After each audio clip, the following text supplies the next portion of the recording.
The next topic we are going to study, it is gravity.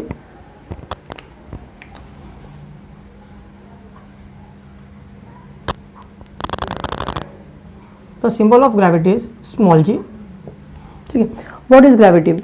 Gravity is the force of attraction exerted by the earth toward the center of the earth. तो यहाँ पे gravity होती क्या है? अगर कोई भी object है यूनिवर्स में, उसको एक पुल महसूस होना अर्थ की तरफ से. कोई भी ऑब्जेक्ट है अगर वो नीचे खींचे चला जा रहा है किसी न किसी फोर्स की वजह से, उसको हम कहते हैं ग्रेविटी. ठीक है. जैसे कि फॉर एग्जांपल अगर आप ये एक समझ लो, ये अर्थ है, ठीक है, और यहाँ पे एक प्लेन है. ठीक है. अगर जब प्लेन क्रैश होता है, क्रैश होने के बाद क्या होता है, वो प्लेन ऐसे ऊपर चला जाता है, वो सीधा सीधा नीचे आ जाता है, नीचे की तरफ गिरने लगता है. कहाँ पे आता है? नीचे towards the centre of the earth, earth के सेंटर पे आता है. ठीक है. अगर इनकेस समझो यहाँ पे प्लेन क्रैश हो रहा है तो भी सेंटर की तरफ आएगा. अगर इनकेस यहाँ पर है प्लेन तो यहाँ से भी अगर क्रैश होता है तो कहाँ पे जाएगा? वो भी टुवर्ड द सेंटर आएगा, यहीं पे आएगा. यहाँ पे होगा तो भी यहीं आएगा. इसका मतलब क्या होता है? तो जो ग्रेविटी होती है वो अर्थ के सेंटर पे होती है. तो जहाँ कहीं पे भी ऑब्जेक्ट यूनिवर्स में अगर क्रैश होता है या फिर ऊपर से कहीं पे भी गिरता है तो सीधा सेंटर की तरफ खींचा चला जाएगा. ठीक है. तो gravity is totally different, gravitation force is different and gravitation is different. ठीक है. तो ग्रेविटी का डेफिनेशन लेते हैं हम लोग. It is the force of attraction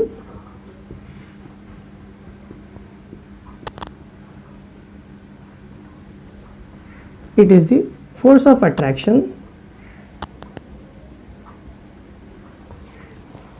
exerted by the earth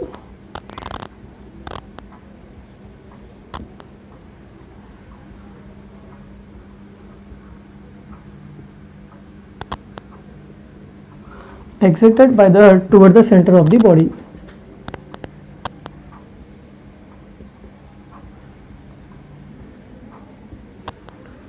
Toward the center of the body. ठीक है. ये इसका डेफिनेशन हो गया.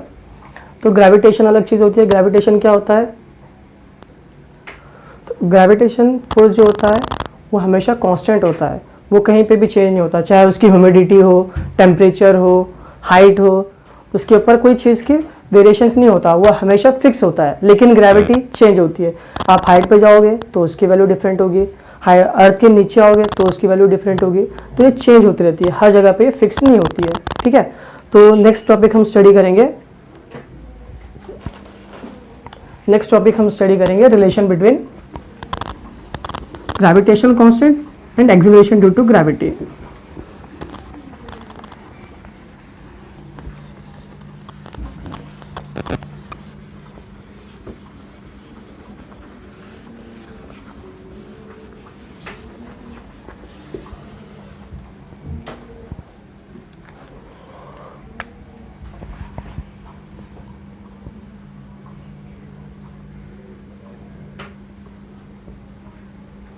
Relation between capital G and small g. अब दोनों जी में डिफरेंट है. कैपिटल जी क्या होता है? ग्रेविटेशनल फोर्स होता है. स्मॉल जी क्या होता है? ग्रेविटी होती है. ठीक है. तो ग्रेविटेशनल कांस्टेंट जो होता है ये वेरी नहीं होता, ये फिक्स होता है हर जगह पे. लेकिन ये जी जो होता है वो वेरी होगा.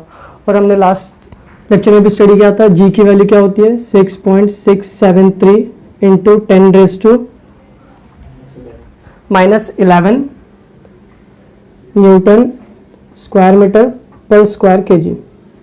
ठीक है. तो ये वैल्यू हमेशा फिक्स होती है. आप कहीं पे भी जाओगे, अर्थ में जाओगे, यूनिवर्स में जाओगे तो इसकी वैल्यू फिक्स रहेगी. ठीक है. तब दोनों के बीच में हम रिलेशन ड्राइव करते हैं. लेकिन एक चीज़ याद रखो, जब कोई भी चीज़ आप रिलेशन ड्राइव करते हो तो उसके कुछ कीवर्ड्स होते हैं. तो ये डेरिवेशन डिराइव करने के लिए भी हमारे पास कीवर्ड्स रहेंगे, दो रहेंगे. फर्स्ट होता है यूनिवर्सल ग्रेविटेशनल लॉ,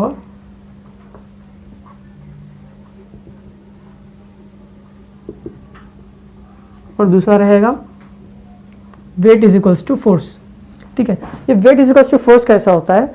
अब इन केस कोई भी ऑब्जेक्ट है अगर अर्थ के ऊपर है तो उसको एक पुल महसूस होना, अगर नीचे की तरफ वो खींचा चला आ रहा है तो उसकी फोर्स कितनी होगी? तो जो भी ऑब्जेक्ट है उसका जितना वेट रहेगा उतनी ही उसके ऊपर फोर्स होगा, तभी जाके वो नीचे की तरफ खींचा चला आएगा. ठीक है. तो फर्स्ट हम लेते हैं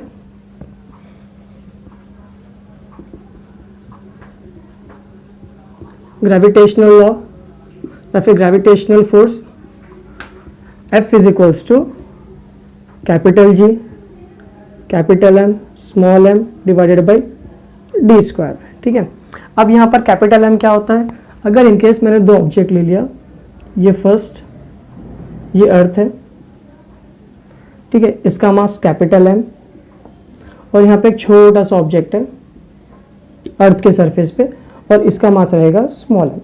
ठीक है, और दोनों के बीच का जो डिस्टेंस रहेगा उसको हम लेते हैं d, यहाँ से लेके यहाँ तक के दोनों के बीच का जो डिस्टेंस रहेगा उसे हम लेंगे d। ठीक है, तो हम स्टार्ट करते हैं। ये हमारा फर्स्ट इक्वेशन हो गया।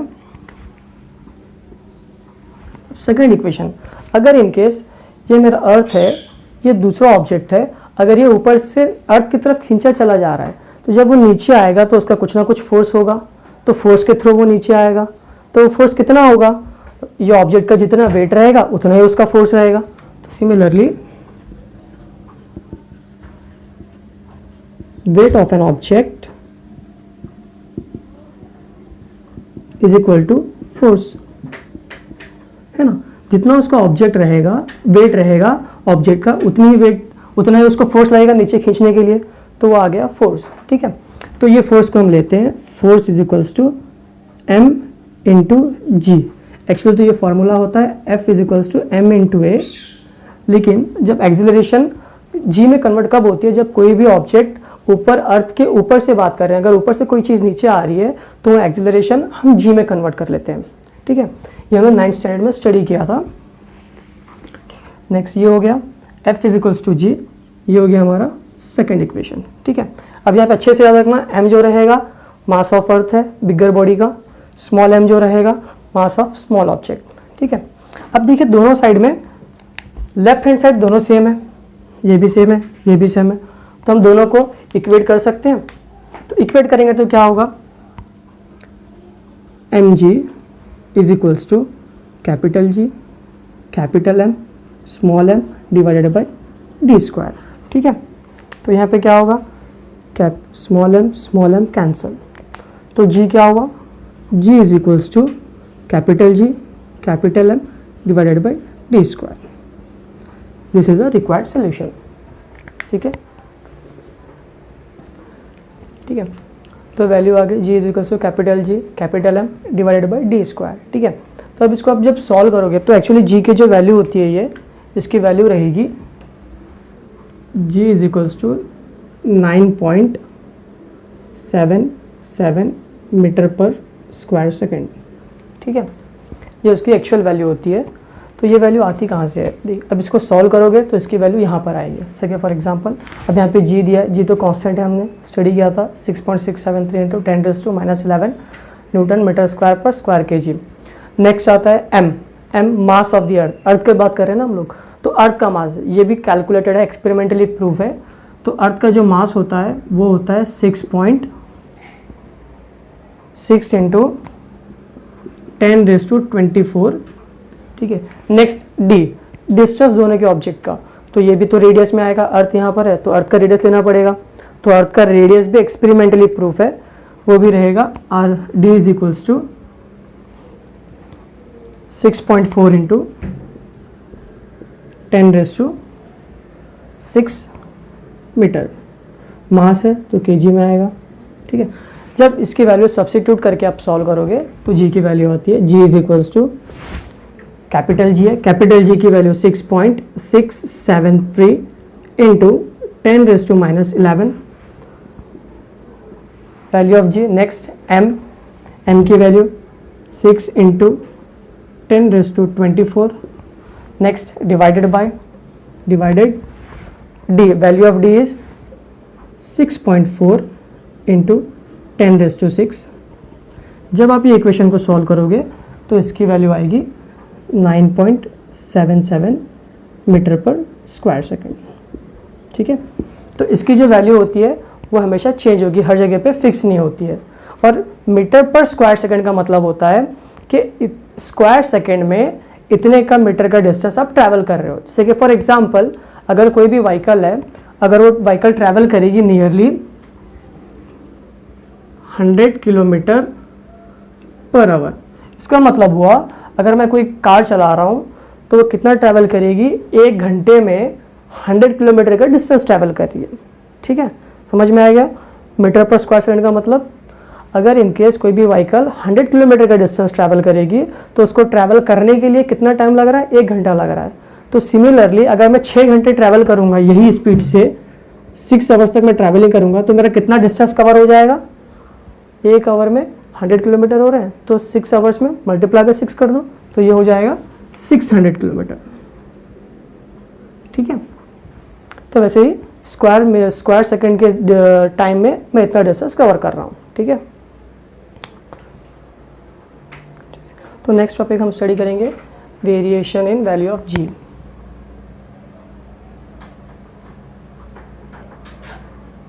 Variation in value of g, या फिर इसको हम बोल सकते हैं factors affecting value of g. ठीक है, दोनों केसेस एग्जाम में दोनों टाइप में आते हैं और ये बहुत ही इंपॉर्टेंट होता है क्वेश्चन, नियरली 2 से लेके 3 मार्क्स के लिए। ठीक है, अब जो हमने अभी बताया था जी की वैल्यू फिक्स नहीं होती हर जगह पे। अगर हाइट पे जाओगे तो जी की वैल्यू कम होने वाली है, अर्थ के सरफेस पे रहोगे तो जी की वैल्यू कम रहेगी, अगर अर्थ के नीचे जाओगे तो जी की वैल्यू अलग होती है। तीनों केसेस में जी की वैल्यू अलग अलग होने वाली है। हम तीनों केसेस अभी स्टडी करते हैं। ठीक है, फर्स्ट टॉपिक रहेगा change along the surface of earth।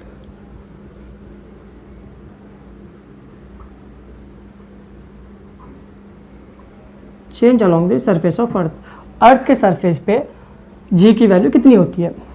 ठीक है, फॉर एग्जांपल हमारा अर्थ जो होता है वो सर्कल नहीं होता है, स्फेरिकल नहीं होता है। ठीक है, वो ओवल टाइप में होता है। सॉरी,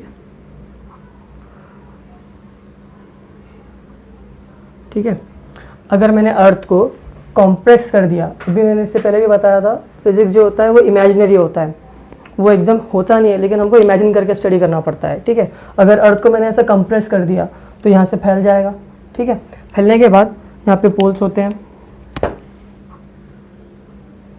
ये नॉर्थ पोल, ये साउथ पोल। ठीक है, ठीक है, अब उसके बाद ये यहाँ पे सेंटर है, यहाँ से यहाँ तक का डिस्टेंस कम होगा और यहाँ से यहाँ तक का डिस्टेंस ज़्यादा रहेगा। ठीक है, तो क्या होता है जी की वैल्यू, हमारे पास फर्स्ट यूनिट ग्रेविटेशन का फॉर्मूला था G is equals to m divided by d square. ठीक है, अगर मैं मासेस को हटा दूँ, मुझे मासेस नहीं चाहिए। ठीक है, मैंने मासेस को हटा दिया, मासेस को हटा दे तो कितना होगा, ये हट गया मासेस। ठीक है, तो यहाँ पे मासेस कुछ नहीं है तो इसका मतलब हुआ 1, ये डी स्क्वायर। ये इन्वर्सली प्रोपोर्शनल है। इन्वर्सली प्रोपोर्शनल मतलब क्या होता है, अगर डी बढ़ेगा तो फोर्स कम होगा। तो सिंपल सा मीनिंग होता है, अगर डिस्टेंस बढ़ा दिया जाए तो फोर्स कम होगा। तो सिमिलरली जब अर्थ के सेंटर पे हो आप, अगर आपका ऑब्जेक्ट यहाँ पर है तो ये जो डिस्टेंस है ज़्यादा हो गया, ये कम हो गया, तो जी की वैल्यू, इसको हम कहते हैं पोल्स, ये होते हैं इक्वेटर। ठीक है, ये पोल्स हैं और ये इक्वेटर है। तो जो जी की वैल्यू रहेगी, G is maximum at poles and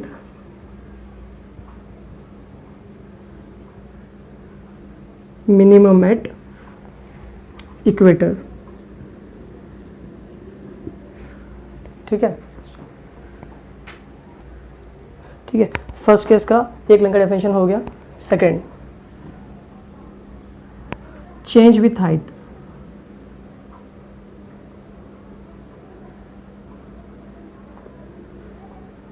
ठीक है, अब ऑब्जेक्ट का हाइट चेंज कर दूंगा तो क्या होगा, जैसे कि फॉर एग्जांपल यहाँ पे ऑब्जेक्ट था, अब मैंने ऑब्जेक्ट का चेंज क्या कर दिया, थोड़ा सा बढ़ा दिया डिस्टेंस, अब वो यहाँ से यहाँ आ गया। ठीक है, अब ऑब्जेक्ट यहाँ पर है, अब यहाँ पे ये डी था तो उसके बाद ये डिस्टेंस उसके अंदर ऐड हो गया h, तो अब डिस्टेंस क्या होगा d प्लस एच। डिस्टेंस बढ़ गया, अगर डिस्टेंस बढ़ेगा तो फोर्स क्या होगा, कम हो जाएगा, है ना। तो इसको एक लाइन में डेफिनेशन में मुझे एक्सप्लेन करना होगा तो मैं क्या लिखूंगा, एज हाइट इंक्रीजेस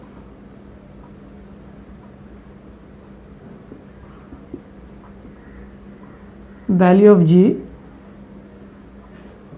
डिक्रीजेस। ठीक है, कॉन्सेप्ट समझ में आ गया ना। अगर हाइट बढ़ा दोगे आप तो जी की वैल्यू कम हो जाएगी। ठीक है, तो ये एक लाइन का डेफिनेशन है, अगर आप इसको पूरे पैराग्राफ में एलैबोरेट कर सकते हो। ठीक है, अब third topic, change with depth.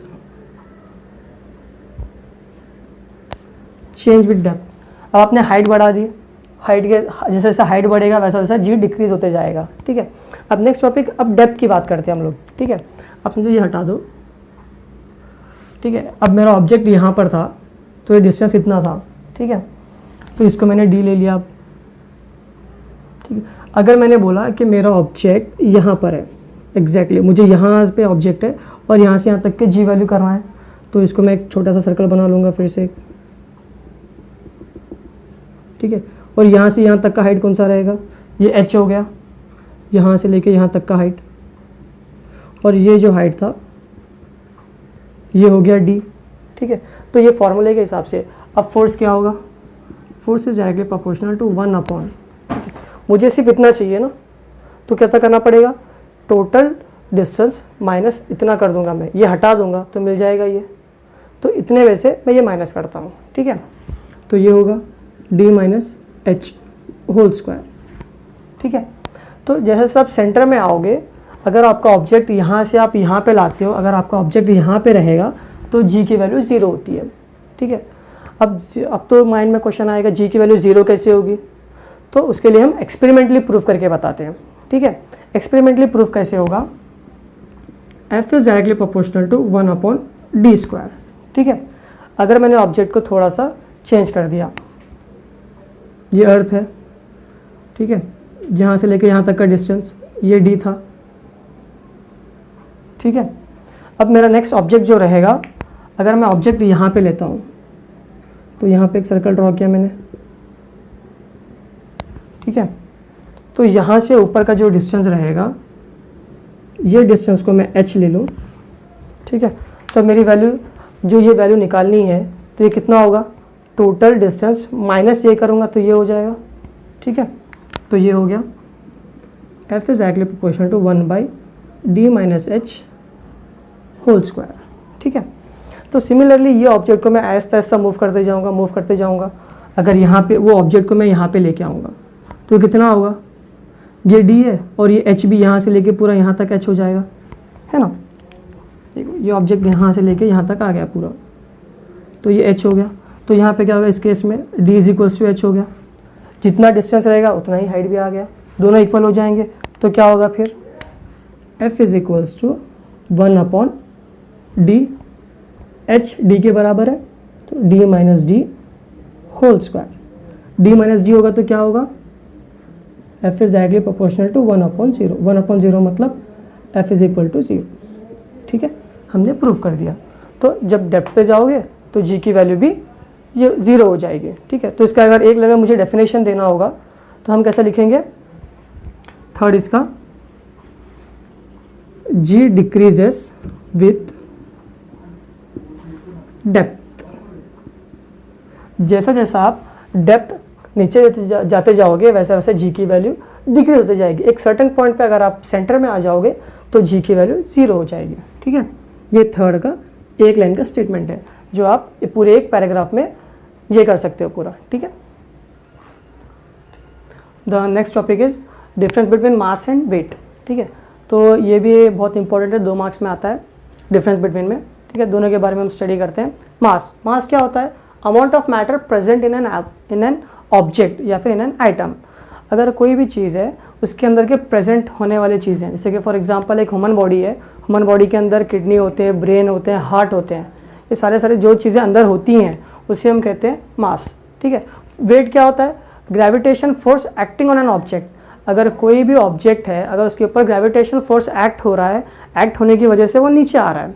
ठीक है, जैसे फॉर एग्जांपल एक अर्थ है, अर्थ के ऊपर कोई भी ऑब्जेक्ट है वो ऑब्जेक्ट को नीचे की तरफ खींचा चला जा रहा है, तो उसे हम कहते हैं वेट। फॉर एग्जांपल हम अपना बॉडी का वेट चेक करते हैं, वो वेट कैसे आता है, हम नीचे खड़े हैं, हमारा प्रेशर नीचे, ग्रेविटेशनल फोर्स हमें नीचे खींच रहा है, हम नीचे खींचे चले जा रहे हैं, ठीक है। तो उसके बीच में हम वेइंग मशीन रखेंगे, वेट ऑफ मशीन का रखेंगे हम, तो उसके ऊपर हम वेट मेजर करेंगे, तो हमारा वेट पता चलता है कि हम कितने केजी के हैं। वो कैसे आता है, ग्रेविटेशनल फोर्स और हमारे बॉडी के बीच में एक ऑब्जेक्ट हम रखेंगे जिसके ऊपर पता चलेगा कितने फोर्स से अर्थ हमें खींच रही है, ठीक है। उसको हम कहते हैं gravitational force acting on our body is called weight, ठीक है।